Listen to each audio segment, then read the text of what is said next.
Evening சேஸா cutlet எப்படி இந்த வீடியோல பார்க்க போறோம். அதுவும் அந்த சிக்கன்ல செய்ய போறோம். இது உங்களுக்கு ரொம்ப பிடிக்கும். இப்போ வாங்க நம்ம சிக்கன் கட்லெட் எப்படி செய்யணும்னு பார்க்கலாம்.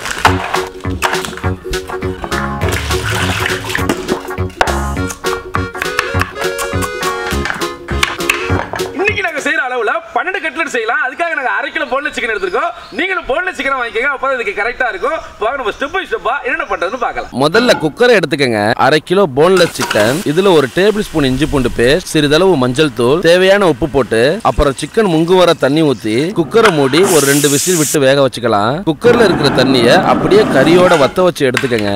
இப்ப சிக்கனை எடுத்து நார் நாரா பிச்சு போட்டு வச்சுக்கலாம். பிச்சு போட்ட சிக்கன் பாத்தீங்கன்னா கட்லெட்ல நார் நாரா அந்த செக்ஷன்ல தான் இருக்கும். அது சாப்பிடுறதுக்கு நல்லா இருக்கும். சப்போஸ் உங்களுக்கு கட்லெட் பிக்கும்போது மாவு மாதிரி வேணும்னா பச்சையா சிக்கனை மிக்ஸில போட்டு அரைச்சி டைரக்டா மசாலா ரெடி பண்ணும்போது போட்டு வேக வச்சு பயன்படுத்திக்கங்க. ஆனா நாம செஞ்சுட்டு இருக்க இந்த மெத்தட்ல செஞ்சாதான் கட்லெட் சிக்கனுக்கு தெரியும். கட்லெட் சாப்பிடுறதுக்கு சூப்பரா இருக்கும். இப்போ வாங்க நம்ம உருளைக்கிழங்கு வேக வச்சு மசாலாவை ரெடி பண்ணிக்கலாம். பாத்திரத்தை வச்சுக்கலாம். சிறிதளவு தண்ணி சூடானதும் நம்ம வெட்டி வச்ச 1/2 கிலோ உருளைக்கிழங்கு போட்டு அப்புறம் சிறிதளவு உப்பு சேர்த்து நல்லா வேக வச்சு எடுத்துக்கலாம். சிக்கன் மசாலாவுக்கு பாத்திரத்தை வச்சுக்கலாம். அலையாத்தி மரச்சக்கல ஆட்டின சுத்தமான கடலெண்ணெய் 3 டேபிள் ஸ்பூன், எண்ணெய் சூடானதும் 1/4 டேபிள் ஸ்பூன் சோம்பு, அப்புறம் வெட்டி வச்ச 1/2 டேபிள் ஸ்பூன் பூண்டு துண்டு, 1/2 டேபிள் ஸ்பூன் இஞ்சி துண்டு போட்டுக்கலாம். கையோட வெட்டி வச்ச 300 கிராம் பெரிய வெங்காயம், தேவையான உப்பு போட்டுக்கலாம். வெங்காயம் நல்லா வதங்கட்டும். இப்ப 3/4 டேபிள் ஸ்பூன் மிளகாய் தூள், 1 டேபிள் ஸ்பூன் சிக்கன் மசாலா போட்டுக்கலாம். நல்லா கிளறுங்க.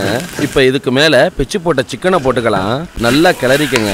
உப்பை செக் பண்ணிக்கங்க. 1/2 டேபிள் ஸ்பூன் மிளகுத்தூளை தூவி கிளறி இறக்கிக்கலாம். இந்த சிக்கன் மசாலா செய்யும் போது தண்ணி எதுவும் ஊற்றக்கூடாது. சட்டி அடிபிடிக்காம இருக்கா அடுப்பை சிம்ல வச்சு ரெடி பண்ணிக்கங்க. அவ்வளவுதான். இப்ப சிக்கன் கட்லெட் செஞ்சிடலாம். ஒரு பாத்திரத்தை எடுத்துக்கலாம். நாம ரெடி பண்ண சிக்கன் மசாலா, அடுத்து வேக வச்ச உருளைக்கிழங்க தோல் உரிச்சு கையால நசுக்கி போட்டுக்கங்க.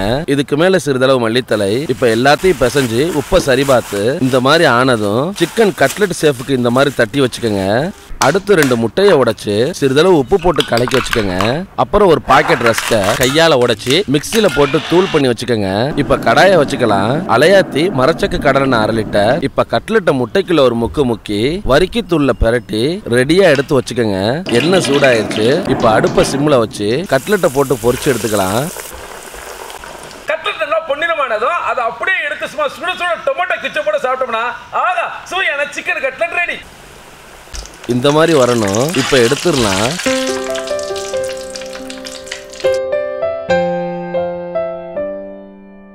சிக்கன் கட்லெட் ரெடி ஆயிடுச்சு. வாங்க நம்ம டேஸ்ட் பண்ணலாம்.